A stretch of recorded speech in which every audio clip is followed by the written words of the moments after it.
Hello बच्चों, आप सभी को नमस्कार। आप लोग कैसे हैं?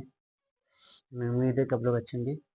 इसलिए आज पढ़ाने वाले हैं हम कक्षा 10 बुक मैथ वास्तविक संख्या है। ठीक है, पीछे इसकी क्लास आ चुके हैं, तो हमें उम्मीद है कि आप लोग पढ़ चुके होंगे और ध्यान से पढ़िए। और जितने अच्छे से आप पढ़ेंगे उतने आपको समझ होगी। ठीक है, तो पढ़िए बढ़िया से। देखिए, आप बताने वाले हैं अब कुछ, अब लिखवाए दिए हैं सब नियम। अब सवाल ही बताना है, इसके बाद सवाल ही बताएंगे। ठीक है,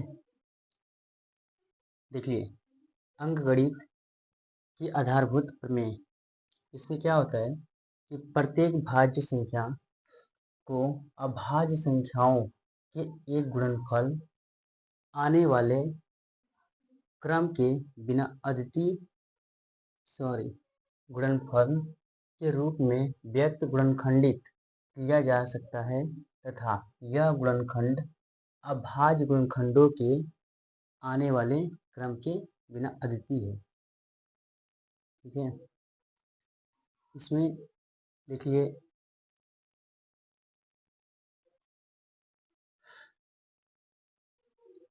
इसमें जो संख्या दिया होता है, जो हम निकालेंगे गुणनफल, यानी पहले भाज्य संख्या का होता है। भाज्य इसमें क्या होता है, भाज्य संख्या वो होती है, हम पढ़ा चुके हैं पीछे क्लास में, और उसे जगह पढ़ लीजिएगा, पहले उसको पढ़ के आए होंगे। ठीक है, भाज्य संख्या वो होती है जो स्वयं एक के अतिरिक्त कोई भी संख्या से विभाज्य हो जाए, वही संख्या भाज्य होती है। और अभाज्य संख्या वो होती है जो स्वयं एक के अतिरिक्त कोई भी संख्या से विभाज्य न हो, वही क्या होती है, अभाज्य संख्या। तो ये दोनों आप पढ़ चुके होंगे पीछे। ठीक है, क्योंकि हम बता चुके हैं इसमें। देखिए, ये संख्या दिया रहेगा भाज्य, भाज्य रहेगा, उनको अभाज्य गुणनखंड करेंगे। ठीक है, इसमें तो इसमें देखिए गुणनखंड करेंगे तो जो इसमें आएगा, जैसे हम दिखा दे रहे हैं यहाँ पर संख्या दिया है, जैसे यहाँ पर 92। अगर ये दिया है क्या है, भाज्य। अगर ये भाज्य है तो हम इनको निकालेंगे इस तरह। तो देखिए, भाज्य अगर ये है तो पहले हम इसमें जाएंगे, 2 से भागेंगे, 2 से, 2 दूनी के 2 चौके 8, 2 छके 12, 2 से 2 तीन, 2 दूनी के 4, 2 तीन 6, फिर 23 से एक बार में। देखिए, ये क्या हुआ,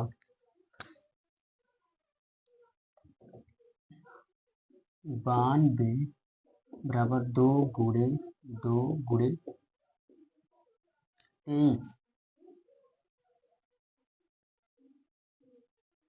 23 है।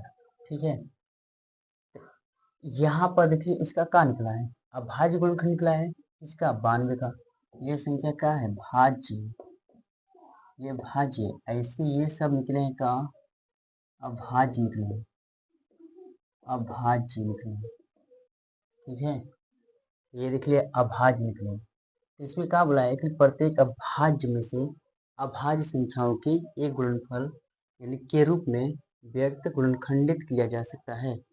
तो उनका ही देखिए भाज्य में से अलग अलग हम भाग में अभाज्य निकालें तथा यह गुणनखंड अभाज्य गुणनखंडों के आने वाले क्रम के बिना अद्वितीय है।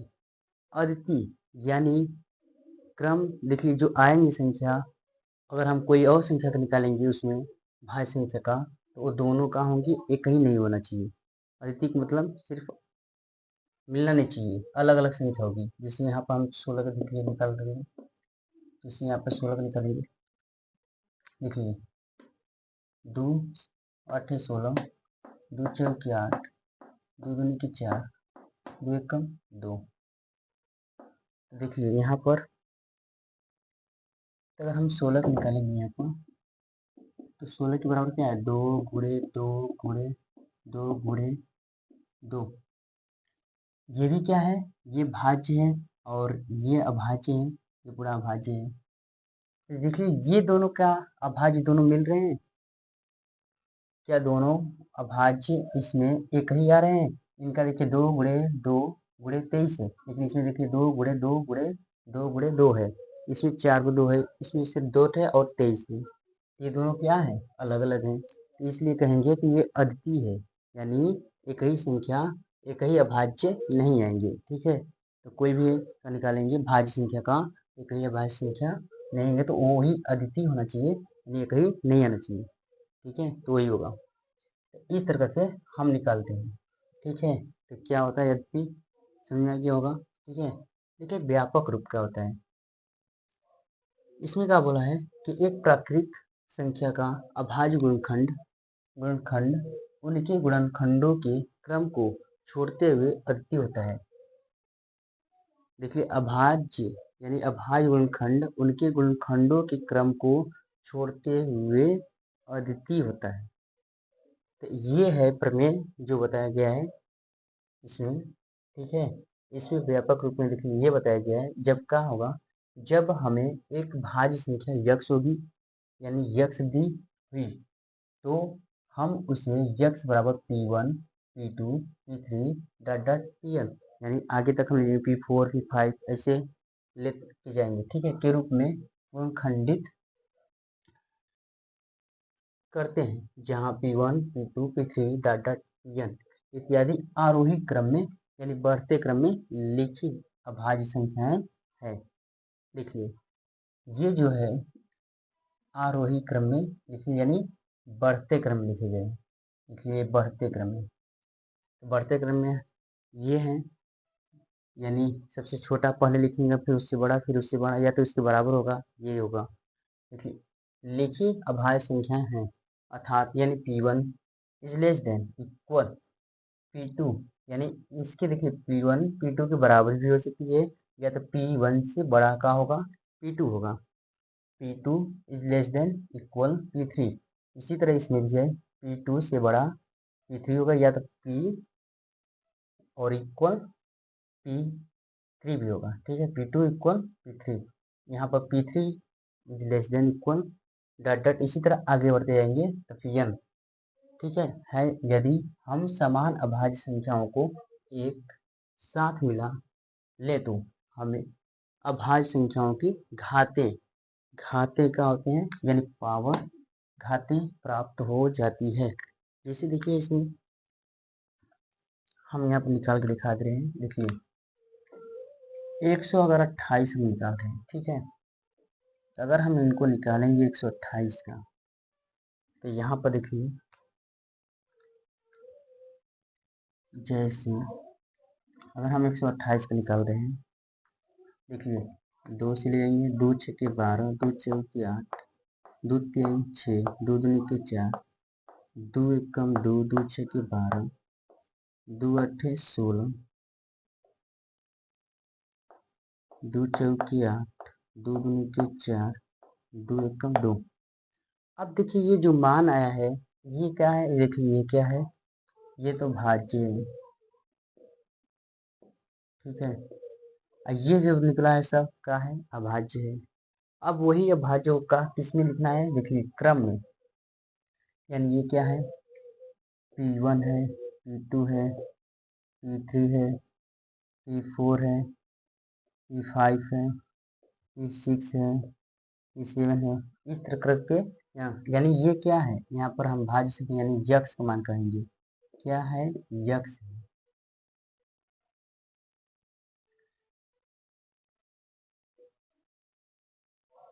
यक्स है, देखिए यक्स बोला है ना, भाज्य संख्या यक्स, तो भाज्य संख्या यानी यक्स है, और इनका देखिए यक्स के बराबर यानी 128 आया है, तो इसको हम कैसे में लिखेंगे, P1 P2 P3 P4 P5 6, इसी तरह लिखते जाएंगे, जितना निकला है इसमें इसी तरह लिखते जाएंगे, यानी जितना तक रहेगा उसमें उतना तक लिखेंगे इसमें।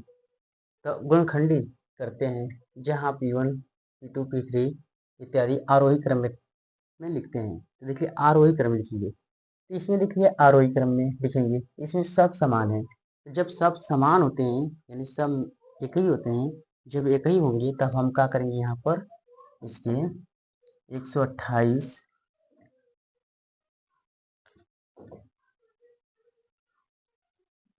128 के बराबर कितना है देखिए यहाँ पर 1 2 3 4 5 6 1 2 3 4 5 6 7 गो देखिए 7 गो 2 2 4 6 7 हो गया। तो ये देखिए जब समान रहेंगे तो उनको हम घात के रूप में लिखेंगे। जैसे देखिए यहाँ पर 2 की पावर कितने हैं 7 है तो यहाँ पर लिखेंगे 2 की पावर 7। तो ये क्या होगा घात के रूप में, यही घाते के रूप में प्राप्त करते हैं इसको। जब एक ही होंगे तो उनको घात के रूप में लिखते हैं। तो उन्हीं को हम क्या करेंगे घात में, जब एक के समान होंगे तो उनको घात के रूप में लिख लेंगे। ठीक है। अब देखिए यहाँ पर अगर हम कोई संख्या अलग से ले रहे हैं यहाँ पर अगर 32,860 अगर ये संख्या ले लें, ठीक है, ये यक्ष है यानी भाज्य है, इनको निकालेंगे। यहाँ पर देखिए किस तरह, सबसे पहले हम देखिए 2 से भाग देंगे इसे, 2 से 2 एकम 2, 2 छके 12, 2 3 6 और 2 8 16, 2 शून्य 0। ठीक है, फिर 2 से जाएगा 2 8 16, 2 एकम 2, 2 9 18 0, फिर 2 से जाएगा 2 चौके 8 जीरो होगा, ठीक है, भागा जाएगा नहीं एक में तो जीरो, 2 9 18, 2 5 10। अब देखिए 2 से नहीं जाएगा 3 से जाएगा, 3 एकम 3, 3 तिल 9, 3 छके 18, 3 पचे 15, फिर 3 से जाएगा 3 चौके 12, 3 पचे 15, 3 पचे 15। अब देखिए किससे जाएगा 3 से नहीं जाएगा 5 से जाएगा, 5 9 45, 5 कम 5, फिर 5 से जाएगा नहीं, फिर किससे जाएगा 7 से जाएगा, तब 7 कम 7, 7 लिखे 21, फिर 13 से जाएगा 13 कम 13। देखिए तो ये जो निकला है वो अभाज्य आया है, ये इसमें क्या आया है भाज्य है यानी यक्ष है। तो यहाँ पर हम कहेंगे P1 है, यहाँ पर देखिए P1 P2 P3 P4 P5 P6 P7 P8। ठीक है। अब देखिए इनको हम लिखेंगे यानी यहाँ पर लिख रहे हैं,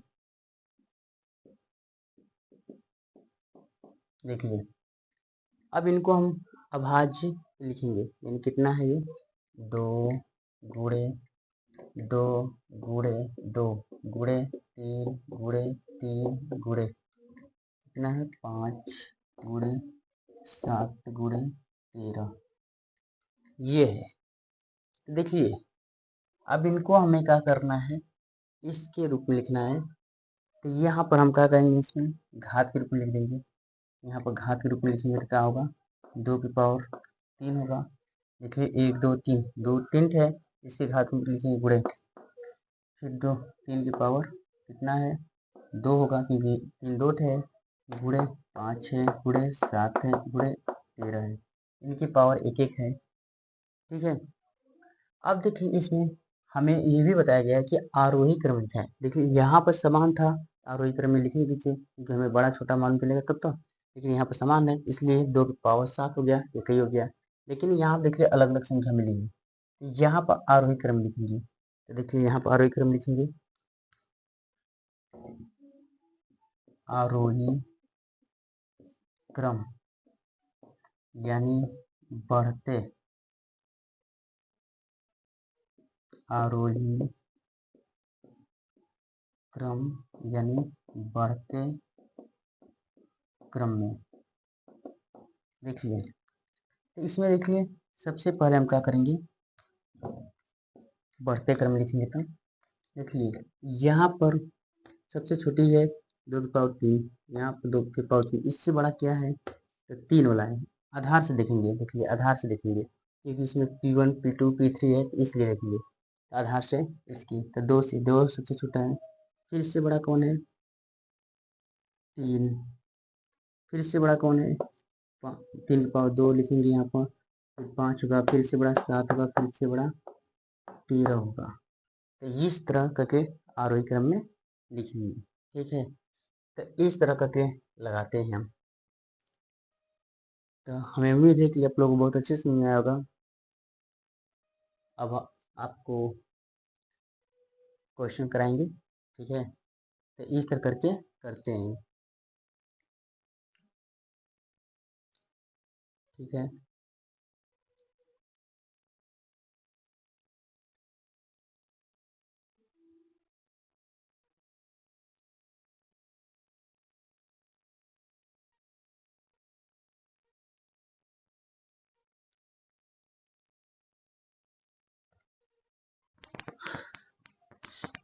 अब देखिए, इसमें HCF और LCM ज्ञात करने के हेतु अभाज्य गुणनखंड विधि, देखिए HCF और LCM किसी निकालते हैं। पहले सर्वप्रथम इसमें क्या करते हैं, दोनों के लिए देखिए, सर्वप्रथम दी हुई संख्याओं के सभी अभाज्य गुणनखंड कीजिए।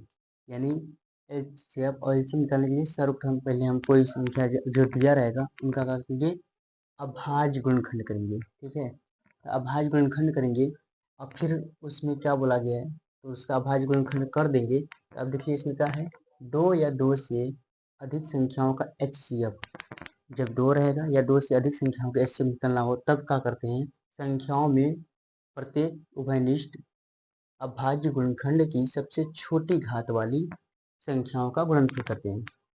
देखिए HCF में सबसे छोटी घात वाली होती है और LCM में सबसे बड़ी घात वाली होती है। देखिए संख्याओं में संबंध प्रत्येक अभाज्य गुणनखंड की सबसे बड़ी घात वाली संख्याओं का गुणनफल। तो सबसे छोटी वाली जो घात वाली संख्या होगी उनका गुणनफल कर देंगे, इसमें सबसे बड़ी वाली घात वाली जो रहेगी उनका गुणनफल कर देंगे। तो जो आंसर आएगा इन दोनों का वही होगा का, तो इसमें HCF होगा, इसमें LCM होगा, ठीक है। तो इस तरह होगा। अब देखिए, किन्हीं दो धनात्मक पूर्णांकों यानी A तथा B के लिए सिर्फ दो धन पूर्णांक अगर होंगे तब उनके लिए किस्त निकालते हैं, HCF और LCM किस्त निकालते हैं। देखिए इसमें A गुणे B बराबर HCF, AB का FCF और गुणे AB का ही LCM निकालेंगे। इनसे इस तरह निकाल के, क्योंकि इसमें और सूत्र होते हैं, इसे इसमें हम निकालेंगे। हमें निकालना होगा यहाँ पर, अगर निकालना होगा हमें इस तरह HCF AB का क्या करना होगा, HCF निकालना होगा। तब बराबर में क्या आएगा, तो हम यहाँ पर देखेंगे A गुणे B, ठीक है, बराबर यहाँ पर LCM किसका निकालना होगा, A और B का LCM निकालेंगे। एक ये होगा, ठीक है, इस तरह एक ये होगा और एक और होगा। देखिए इसमें अगर हमें निकालना होगा LCM इसका A और B का ही निकालना हो तब बराबर में क्या आएगा, देखिए बराबर में क्या होगा, यहाँ पर A गुणे B बटे के HCF A का में B का, यानी A और B के निकालेंगे, ठीक है। तो इस तरह निकालते हैं। ये है तीन थे सूत्र जो है, जो धन पूर्णांक होगा, दो धन पूर्णांक होंगे A और B तब इनका क्या करेंगे, निकालते हैं। तो यही सूत्र से जब दो धन पूर्णांक रहेंगे तब LCM या HCF निकाल सकते हैं, या फिर दो धन पूर्णांक निकाल सकते हैं, दोनों धन पूर्णांक का गुणनफल निकाल सकते हैं उस तरह, ठीक है। तो इस तरह करके निकालते हैं। देखिए HCF को निकालना हो तो इस तरह ये वाला सूत्र लगाएंगे, LCM निकालना हो तो ये वाला निकालना, अगर दो धन पूर्णांक निकालना हो तो ये वाला सूत्र लगाएंगे, ठीक है। तो इस तरह करके लगाते हैं। तो ये है, इसी पर क्लास को समाप्त करते हैं, ठीक है, एंड करते हैं। और आप पढ़िए और क्लास अच्छी लगी हो तो लाइक कीजिए, शेयर कीजिए और चैनल को सब्सक्राइब जरूर कीजिए, ठीक है, ठीक है।